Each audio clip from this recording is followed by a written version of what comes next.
Hello and welcome. You're watching Health and Wellness Myths versus Facts. Now, over the last 2 years, both our mental and our physical health have taken a hit. Our inner and outer worlds both disrupted by COVID-19. Anxiety, isolation, boredom, depression, stress, worry.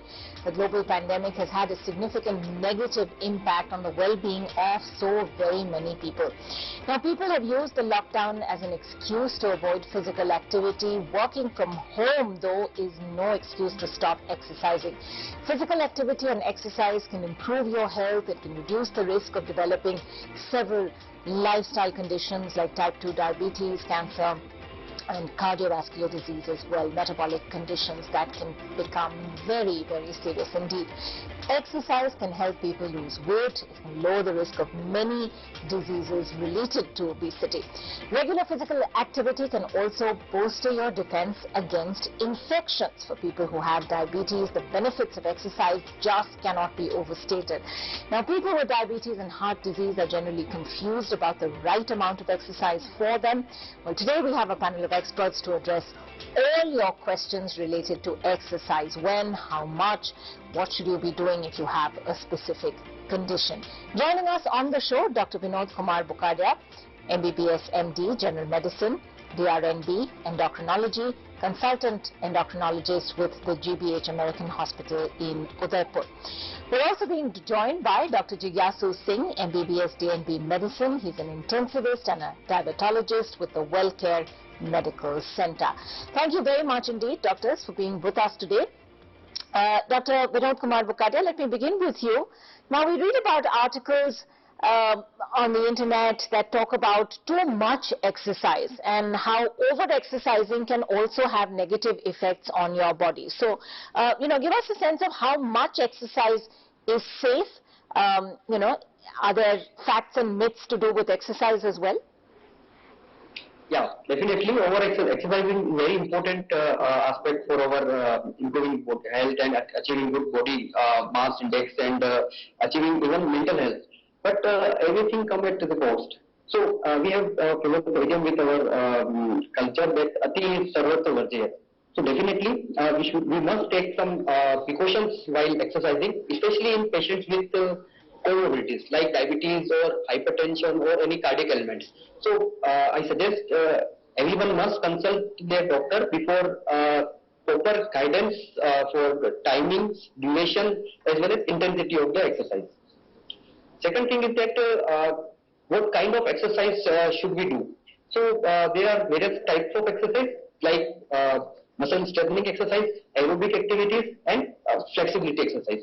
So ADA as well as American Heart Association recommends that we should do 50 minutes of exercise or 30 minutes of exercise per day and at least 5 times a day, 5 times in a week. And these are both aerobic activities.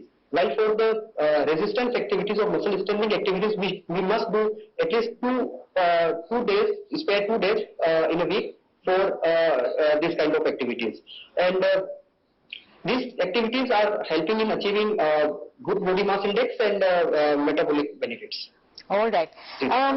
Dr. Jigyasu Singh, if I can bring you in, how much exercise is recommended to people with type 1 and type 2 diabetes? What type of exercises are specifically recommended if you're trying to keep diabetes in control?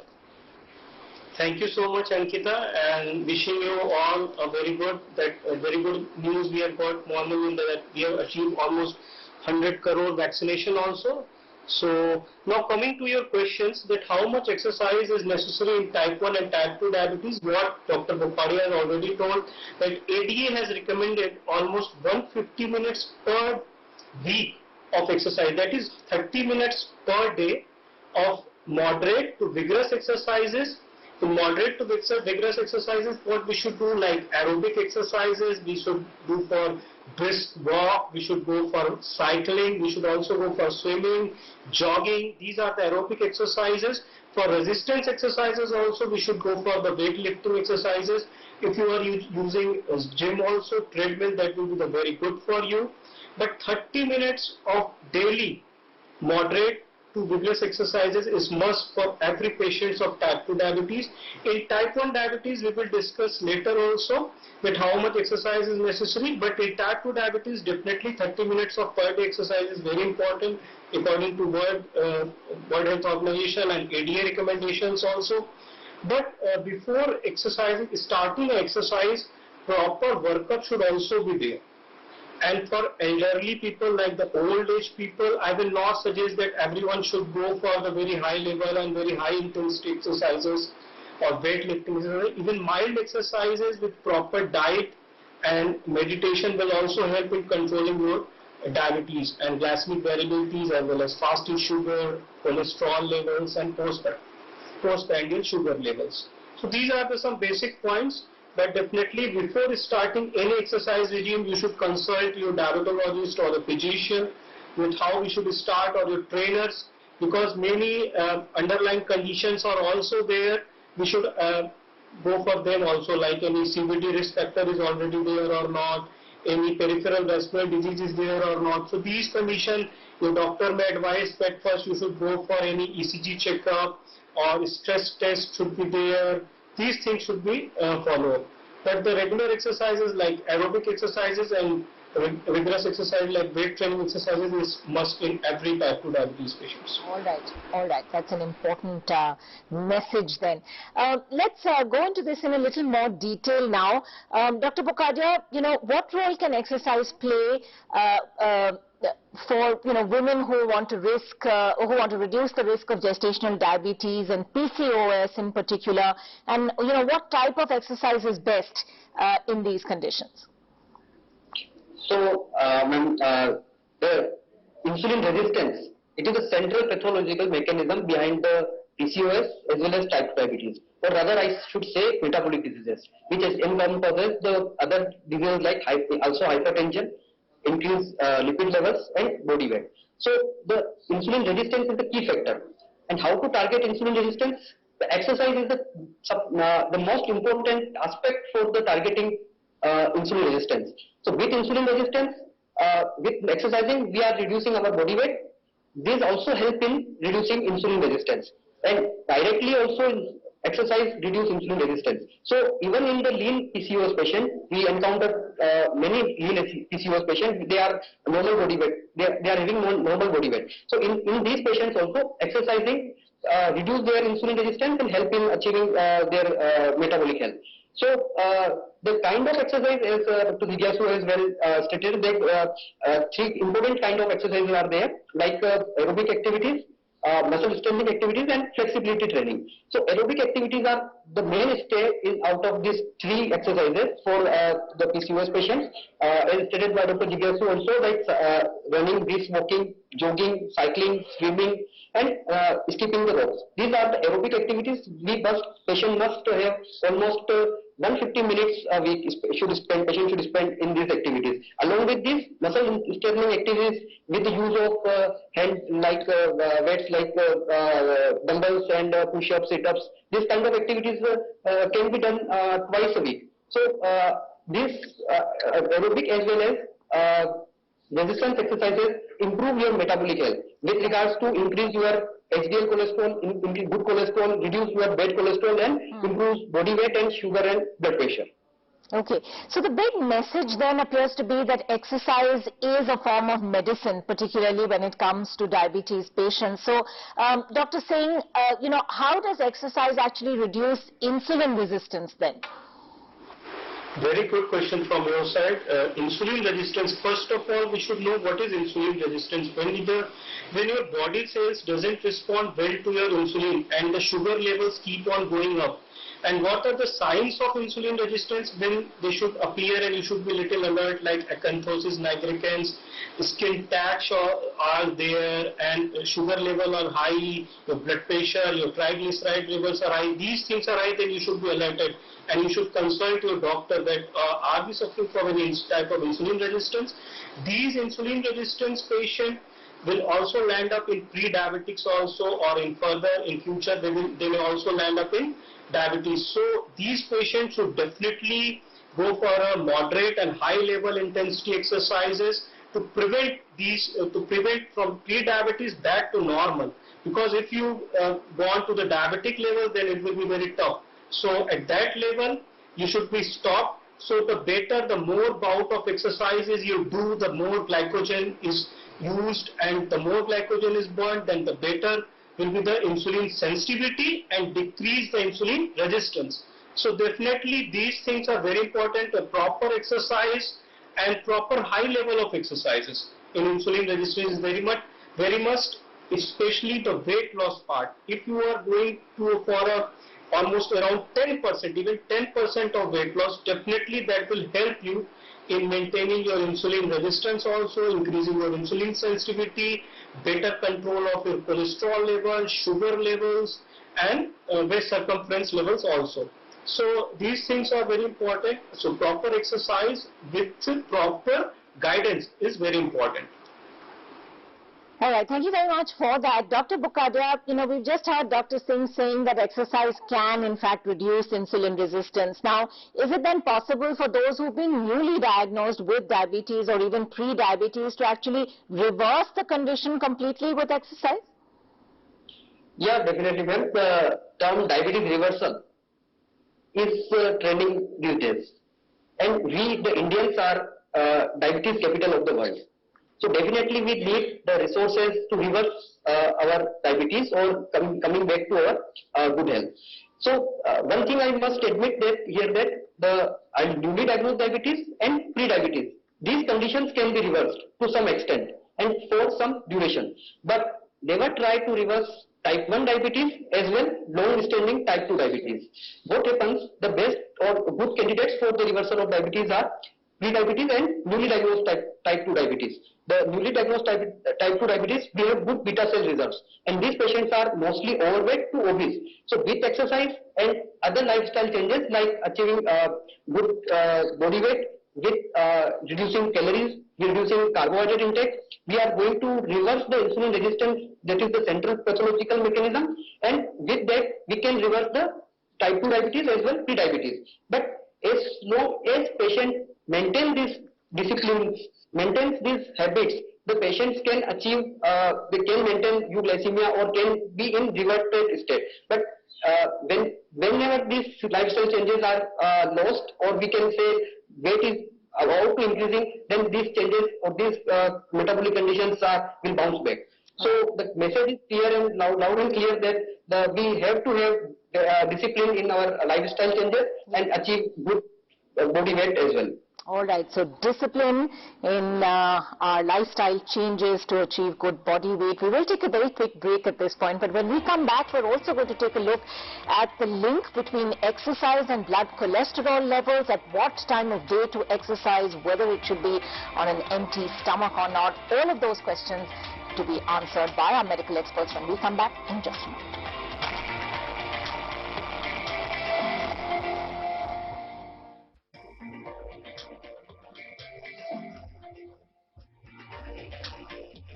Welcome back to Health and Wellness, Myths versus Facts. We're today taking a closer look at the link between exercise and monitoring metabolic conditions and keeping them in check.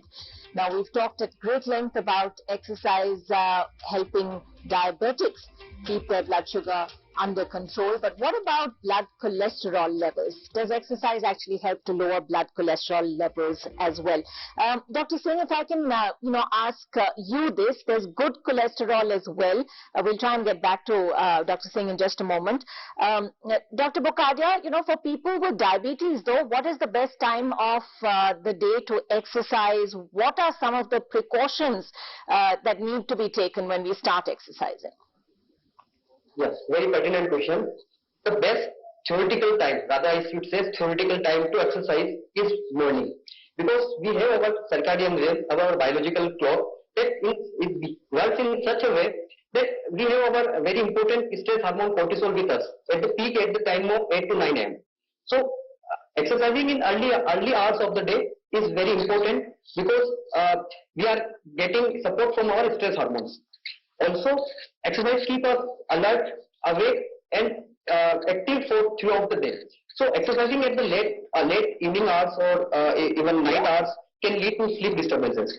So the ideal time for exercise is the early hours of the day. But rather I should take this call and say that any time of the day, if you have time, please exercise and exercise.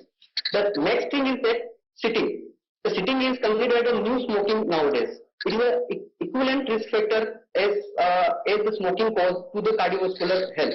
So we should being physical active is not translated in the form of being non-sedentary. So to have a non-sedentary habit, we must stand from our chair at least for in 1 hour period. So we should take a call and stop prolonged sitting for being active for the whole day. Second question was that the precautions we should take before exercising. So the most important aspect is that for comorbidities like diabetes and especially type 1 diabetes that are receiving insulins. So exercise can cause hypoglycemia, and the prevention of hypoglycemia is life-saving for these kind of patients. So we must have around 2 to 3 carbohydrate units, that is the 15 to 30 grams of carbohydrate, like one apple, medium-sized apple or similar kind of carbohydrate, around 30 to 45 minutes of exercise, 30 to 45 minutes before going to exercise. Also, cardiac ailments, patients with cardiac diseases, hypertension, kidney diseases, these kind of patients must consult their doctors before going to exercise with regard to duration and the intensity of the exercise. So, at the level of their stress which they can take, the doctors will best suggest their best customize the kind of activities and duration and the intensity of these kind of activities. So the message is loud and clear that we must be physically active as well as must be non-sedentary behavior. Go to Dr. Singh if we can. Dr. Singh, it's good to have you back with us. What exercise should children with type 1 diabetes follow? Can they continue to participate in sporting activities, and are there specific precautions that they need to be taking? A very important question, especially while dealing with type 1 diabetes patients. They should especially take care for their hypoglycemic levels, which is very common because these patients are totally dependent on insulin. So especially while prescribing any exercise regime or when the patient is going for any exercises, the parent should also be taken into consideration. And parents should also be asked that how we should take care of those children. So before exercises, we should definitely go for a blood sugar level. A little amount of carbohydrate will also help in these patients. And after exercises also, regular checkup of the blood sugar levels should be done. So these patients should be go for a mild to moderate level of exercises, not high risk or high intensity level of exercises in these cases. But definitely these are the children, they need to be more playful, and sports is very important. So they should be promoted for sports and all types of activity, and we should always be positive with these types of children and parents. So the important aspect which I want to tell in these patients that hypoglycemic levels should definitely be taken care of before prescribing any exercise regime in these patients. Sorry, I lost the connection in between. Yeah, not to and I also want to add, Ankita, about the cholesterol levels which we were talking about earlier. Dr. Vinod was telling that the high HDL level, that is the good cholesterol, LDL, that is the bad cholesterol, and typically we are dealing with a diabetic dyslipidemia in our population. So the high triglyceride, typical high triglyceride, low level of HDL and high level of LDL, these are the three things which we daily face in our Indian patient. So definitely a high intensity exercises will definitely help in improving the HDL level along with its antioxidant as well as anti-inflammatory property of the HDL level, and also help in reducing triglyceride, and along with statins, diet and exercise, you will also help to control the LDL levels, that is the bad cholesterol. All right. Thanks very much indeed, Dr. Bokadia and Dr. Singh, for joining us on the program and talking at great length about exercise. Just to sum up what we've learned from the doctors today, exercise for at least 45 minutes, 5 days a week. That can help people with type 2 diabetes control their blood sugar levels. Diabetics can also develop dyslipidemia, and that's something to watch out for. Dietary and activity patterns are necessary for lowering LDL in the body. You can manage type 1 diabetes, especially in children, and it's very important that blood sugar levels are measured before and after exercise as well. So a whole host of questions answered on exercise and how it helps to control metabolic conditions. We hope your questions have been answered. Thanks for watching.